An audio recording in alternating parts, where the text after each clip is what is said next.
still talking about ethics. Metaethics is more about how we construct our ethical theories.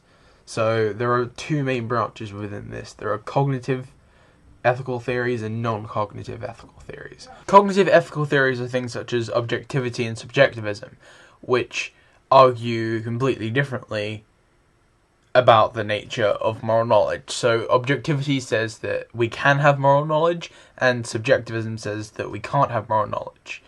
So an objective theory is a theory which says that through some way or another we can find out what is the right thing to do, whereas a subjective ethical theory instead says that whatever is right to do is subjective to the situation. Things get more confusing when we talk about non-cognitive ethical theories, because they basically say that it is not rational to talk about ethics as meaning anything, which I think is just completely ludicrous.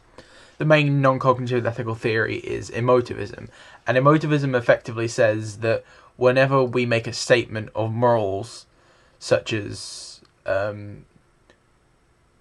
fishing is bad, what we are really doing is expressing a distaste for that thing. We are not saying that fishing is bad because there's no such thing as badness. Instead, we are just merely almost saying, like, fishing, boo! Emotivism basically arises from something called the is-ought gap, which basically says that we can't go from a statement of fact to a statement of value.